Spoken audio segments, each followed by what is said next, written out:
Assalamualaikum warahmatullahi wabarakatuh. Kembali di KTC. Kali ini saya mau membuktikan atau memenuhi requestan teman-teman gimana jadinya kalau motor Yamaha, terutama yang buringnya diasil, terus kita lakukan penggantian dengan buring baja. Apakah suaranya berisik, apakah nantinya boros ya? Nah, kita akan buktikan di video ini. Di video motor saya sendiri jadi korban. Terus terang, motor ini sama sekali belum pernah turun mesin, sama sekali. Kita jadikan korban, nggak apa-apa wes. Nah, ini lihat motornya. Nah, suaranya halus sering, nggak ada bunyi kemeletek atau apa-apa, nggak ada. Tapi di video kali ini kita akan lakukan penggantian buring, hanya buring ya. Jadi maksudnya kenapa? Kayak setelan klep nggak kita rubah, nggak kita sekir, seal klep nggak kita rubah, setang apalagi semuanya, oli pun nggak kita ganti nantinya. Karena kalau untuk cuman buka buring ya, oli tanpa diganti pun masih nggak masalah ya. Jadi maksudnya kenapa kayak gitu? Maksudnya hanya untuk membuktikan. Nah, kadang kan ada yang berpikiran gini, Mas, aku setelah ganti buring ini motor ini kok malah jadi berisik. Nah, padahal yang bikin berisik bukan buringnya, misal klepnya atau bagian setangnya atau bagian yang lainnya. Nah, karena motor ini ya kan suaranya masih halus ya kan, berarti menandakan kalau setang masih bagus, rantai kamret masih bagus, klep masih bagus, semuanya masih bagus ya kan, nggak ada problem apapun di motor ini. Kita langsung ganti buring baja aja. Jadi apabila nanti ketika diganti buring baja kok suaranya jadi berisik, berderik dan lain-lain ya kan, atau cepet panas, overheat, nah itu berarti permasalahan di buring ya kan. Tapi kalau kita mengganti, misal kita merubah setelan klep atau mengganti kamret atau mengganti yang lain-lainnya, berisik itu tidak, kita nggak bisa langsung menjudge bahwa itu buringnya kan, seperti itu. Tapi kalau kita kali ini ya, di video kali ini kita full buring tok, jadi yang lainnya tidak kita apa-apakan, tidak kita rubah apa-apa. Bahkan kayak injektor semuanya nggak akan kita cuci, fix kita ganti buringnya tok, guys ya. Jadi untuk pembuktian buring memang harus seperti itu. Nah, ini motornya nggak ngasep, nggak apa ya, halus dan lain-lain. Nah, nanti kalau kita ganti buring yang baja kok malah jadi ngasep, berarti buringnya, fix buringnya, karena klep dan lain-lain nggak ada masalah gitu ya, bisa dipahami. Oke, biar nggak berlama-lama langsung saya bongkar semua. Nanti kita lihat pemasangannya.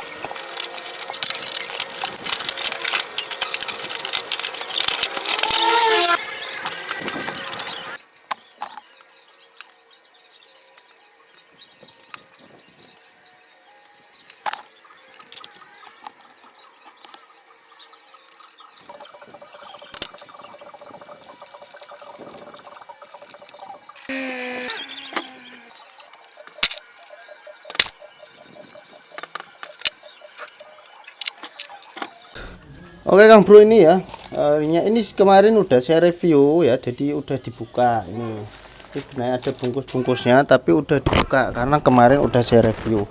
Nah, sekarang untuk pemasangan dan pembuktian. Nah, yang belum nonton bisa lihat di channel Kembang Turi Channel 02. Bukan ya, nama channelnya berubah kok, jadi KTC 02. Nah, ini udah kemarin udah saya review. Pistonnya bagus. Nah, menurut reviewku bagus. Kalau Anda kurang pengen lihat detailnya, lihat aja di KTC 02. Nah, sekarang kita buktikan. Saya pasang ya, dengan tadi ya yang sudah saya bilang, motor sebelumnya suaranya halus. Jadi ketika kita ganti ini wajib harus halus, nggak boleh kasar. Kalau kasar buang aja, nggak usah dipakai gitu ya. Itu wajib halus sifatnya. Wajib nggak ngebul, karena sebelumnya pakai ini nggak ngebul, harusnya ini juga nggak ngebul. Nah gitu ya. Wajib irit, karena sebelumnya ketika pakai blok diasil dia irit. Nah ini wajib irit juga. Nah, dan nggak saya apa-apain ya, nggak ada diubah setelan klep dan lain-lain, karena ketika kita melakukan pengubahan setelan klep sedikit aja itu sudah ngaruh sekali ya. Jadi di sini untuk kita uji coba realnya kita nggak ubah apapun ya, setang apa nggak, bahkan olinya juga masih oli yang ini, karena kalau kita cuman buka hit kayak gini oli cuman sedikit aja yang keluar, bahkan bisa dibilang nggak ada lah, dikit banget yang keluar. nggak usah kita ganti, nggak apa-apa. Oke, pembuktian aja, kita langsung pasang. Nah, sekedar informasi ya, sekalian saya mau pasang ringnya ya. Untuk melakukan pemasangan ring kayak gini ya, teman-teman harus tahu cara masang yang bagus gimana. Nah, dan kalau bisa harus menggunakan teknisi yang handal. Kalau nggak bisa ya, kalau teman-teman pengen masang sendiri harus hati-hati, bener-bener harus betul masangnya ya. Jangan ngawur, nanti ketika motor itu asal-asalan masangnya, nggak tahu, salah-salah, ringnya kejepit dan lain-lain, malah timbul ngebul. Yang disalahin siapa? Buringnya. Wah, buring itu jelek, kemarin saya ganti ngebul lagi. Nah, kalau kolteran ya paling yang disalahin tukang kolternya, kolterannya jelek, padahal yang masang yang nggak tahu, yang masang kurang teliti, itu bisa juga itu ya. Nah, kalau ada tulisannya itu menghadapnya ke sini, jangan kebalik. Oke, kalau mengenai ini sambungannya bebas. Kalau kita ngomongin aturannya itu memang ada, bisa dilihat di channel-channel YouTube yang lain, channelku boleh, channel yang lain juga boleh, bebas. Tapi yang penting itu enggak sejajar aja. Kalau sejajar di sini kayak gini, di sini kayak gini, nah itu nanti kompresnya bocor. Kalau yang sejajar di oli, nanti olinya yang bocor kayak gitu. Intinya itu kalau ini di sini ya di sini di zigzag lah, jangan diketemuin. Nah, jadi semua ring itu enggak boleh ada yang ketemu ya, enggak boleh ada yang sejajar untuk sambungannya. Oke, gitu ya. Itu informasi ya. Seperti yang saya bilang tadi, intinya itu pemasangan yang bagus. Selain itu teliti dalam mencari kerusakan. Misal motor Anda itu ngebul, motor ini kan kasusnya nggak ngebul karena kita kan sifatnya uji coba. Nah, kalau motor Anda sifatnya ngebul, pastikan seal klep itu bagus ya kan, klep itu nggak bocor, bagus. Terus pastikan batang klep nggak berat, bos klep bagus. Terus pastikan setang piston itu juga bagus, itu harus dipastikan bagus semua. Nah, nanti kalau misal Anda ganti merek ori ya, misal ini misal ya, ganti merek ori, motornya sebelumnya ngebul terus diganti merek ori, tapi penggantiannya itu enggak teliti ya, enggak detail, tiba-tiba main ganti aja, ganti, wah ini ngasep, ganti buring, ternyata setelah diganti ngebul lagi, wah aku ganti buring di merek A, ini ori aja ngebul lagi. Nah, padahal penyakitnya itu misal di klepnya yang ada terjadi berat di batang klepnya ya. Anda mau ganti buring harga 1 miliar pun ya tetap ngebul kayak gitu. Itu kan bukan kesalahan buringnya, tapi kesalahan yang pemasangnya, dia nggak teliti, mekaniknya nggak teliti. Oke. Nah, jadi apapun buringnya, merek apapun yang Anda pakai, itu pastikan ke semua komponen pendukung motor itu, yang misal motor itu ngebul, pendukungnya misal kayak klep dan lainnya yang bisa menyebabkan ngebul juga, itu dicek ya. Di sini kita tidak cek karena semuanya saya anggap masih normal. Sebelum kita bongkar pun motor masih normal dan ini sifatnya uji coba. Oke, udah kita pasang, kita langsung pasang ke motor aja. Saya mau pasang dulu sepinya salah satu aja ya, salah satu saya pasang. Nanti tinggal masangnya sebelah aja gitu, maksudnya enak.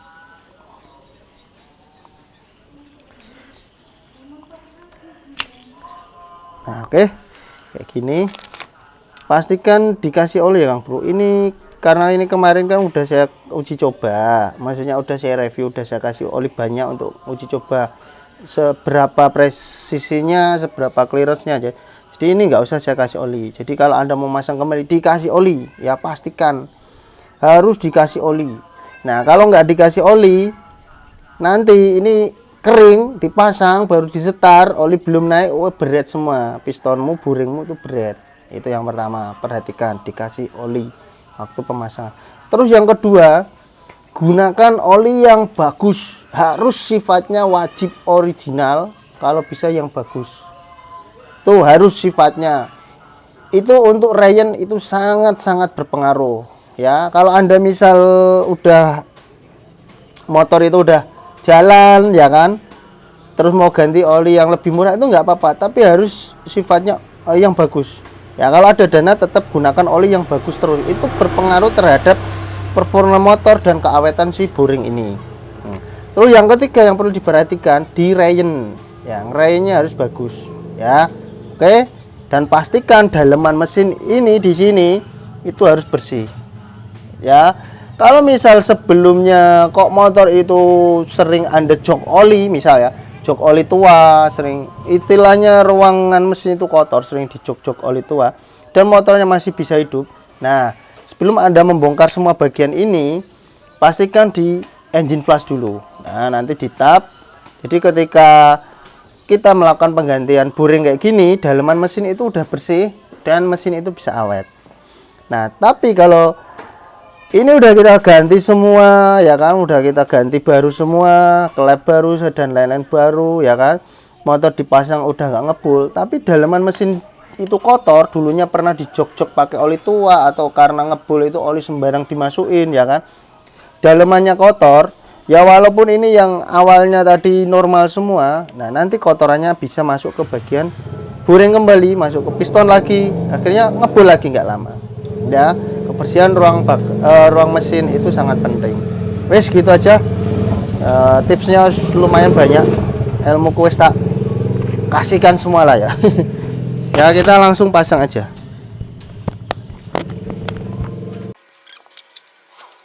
Oke Kang Bro ya, ini pistonnya udah saya pasang. Jadi sedikit tips lagi nih, penting sifatnya ya. Nah, banyak teman-teman itu yang salah kaprah ketika setelah ganti piston ya kan, atau coulter atau ganti blok. Itu mereka itu rata-rata yang dicek selalu di bagian head sini. Ya, di sini. Olinya lancar, aman. Nah, padahal ya, yang terpenting untuk penggantian blok yang dulunya motor itu ngasep, itu oli di sini yang melumasi si setang dan si piston. Kalau motor itu menggunakan oil jet ya, jadi cek lubang oil jetnya benar-benar ngucur dengan bagus. Nah, kalau yang nggak menggunakan oil jet, benar-benar oli di bagian setang ini bisa memberikan cipratan-cipratan ke bagian silinder atau piston. Itu penting, karena oli yang mengalir di sini lancar. Kalau di sini nggak lancar, pistonmu tetap hancur, ya. Gitu ya. Jadi Anda pakai merek apapun, kalau Anda ngeceknya cuma di bagian ini, di bagian pelumasan ke sini nggak dicek, ya sama aja bohong ya, karena sifat pelumasan di piston dengan pelumasan yang ada di klep itu berbeda. Jangan beranggapan ketika pelumasan di klep itu udah lancar, pelumasan di piston juga lancar. Itu salah besar. Oke.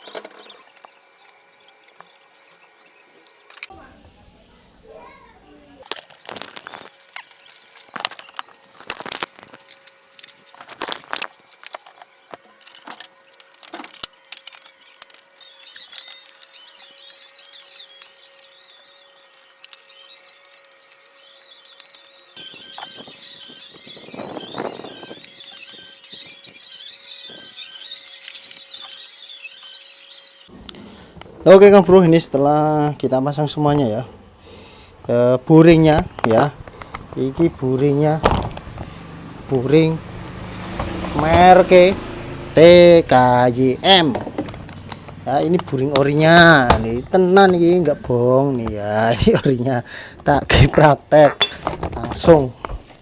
Guys, kita coba, ini udah selesai perakitannya, lumayan makan waktu 2 jam padahal nggak nyeker. Oke, langsung jreng ya. Nah, motor langsung jreng karena sebelumnya juga langsung jreng, harusnya normal kan kayak gitu. Oke, ini suara mesin halus ya, terdengar harus, nggak ada suara aneh-aneh apa-apa, nggak ada. Coba gas. Oke, mesin halus ya Kang Bro. Cuman kalau didengar dari suara langsamnya ya, suara langsamnya itu tidak seperti yang blok sebelumnya ya, yang orinya itu beda. Ini terdengar langsamnya agak berat ya, mungkin karena motor ini kan masih seret ya, apalagi tahu sendiri blok dihasil dengan blok baja itu kan beda clearance-nya, jadi lebih rapatan blok baja. Nanti kita lihat beberapa menit aja. Ini untuk sementara kayak gini itu masih langsam. Jadi sementara saya hidupkan seperti ini aja dulu, nggak apa-apa, istilahnya rain-rain tipis-tipis. Setelah ini langsung saya bawa jalan, kita lihat hasilnya. Oke, sambil dipanasin saya mau rapikan nutup baut-bautnya ini sama tutup covernya.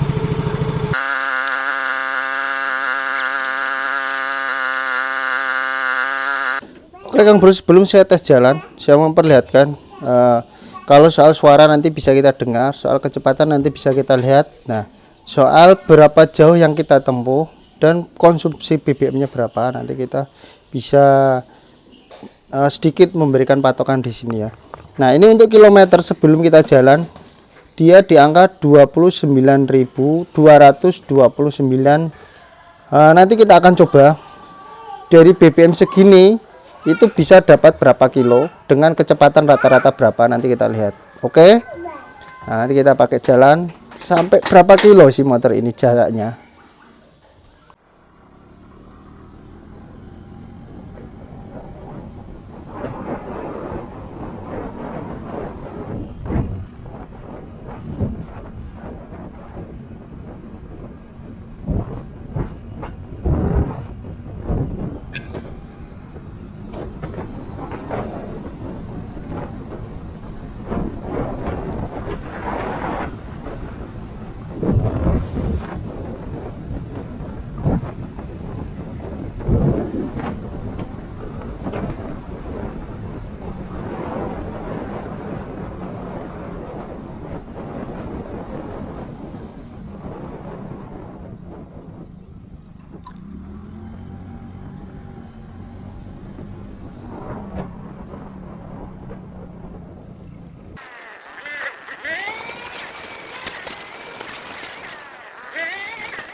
Nah, oke Kang Bro ya. Ini saya udah jalan sekitar berapa kilo ya? Tadi kan di sini 29.229 ya. Ini 29.235. Berarti sekitar 6 kiloan ya. 6 kilo. Ini sementara saya berhenti beli pentol dulu. Nah, ini saya kontak on. Lihat ya. Ini saya kontak on. Nah, bisa dilihat bensinnya masih kayak tadi ya, masih kayak tadi di garis putih ya. Bentar ya. Nah, ini coba saya start kayak gini suaranya, nggak ada bedanya,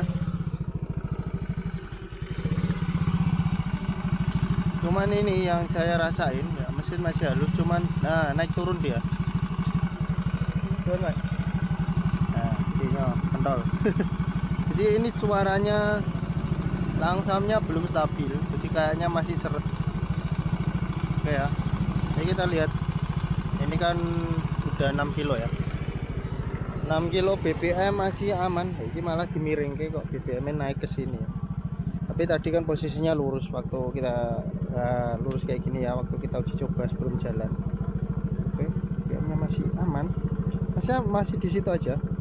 Di menurutku BBM belum menunjukkan boros atau gimana, belum. Mesin masih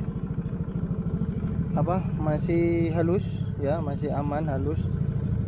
Cuman tadi pas posisi saya miringkan ya, saya nyalain dengan kondisi miring itu langsamnya nggak stabil. Tapi ini stabil kembali ketika motor itu dalam kondisi lurus kayak gini. Pas miring tadi nggak stabil, mungkin karena kondisi BBM-nya yang sudah tinggal sedikit ya, jadi wajar kalau nggak stabil.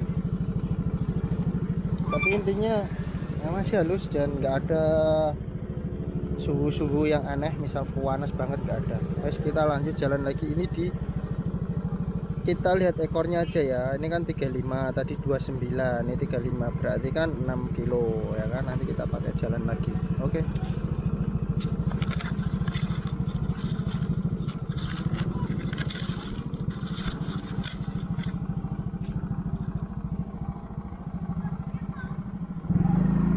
Bos.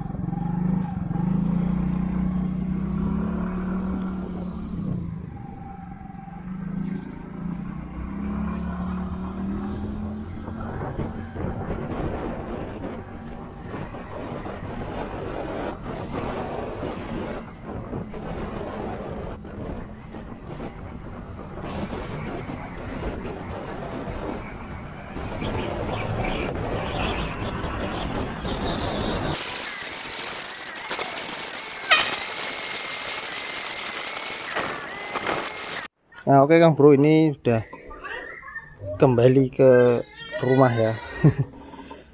Ini kita dapat nilai segini. Ini 241 ya, sekarang 241, 41 lah belakangnya ya. Tadi 29, berarti sekitar 12 kilo ya, 12 kilo kita jalan tadi. BBM-nya kurangnya berapa? Tadi sebelumnya kan seperti ini ya, kita standar tengah seperti ini. Nah, lihat. Nah, kalau kita lihat BBM-nya seperti nggak ada berkurang. Menurutku jarak 12 kilo itu seperti nggak ada berkurang. Dan mesin juga ya, kita start ya.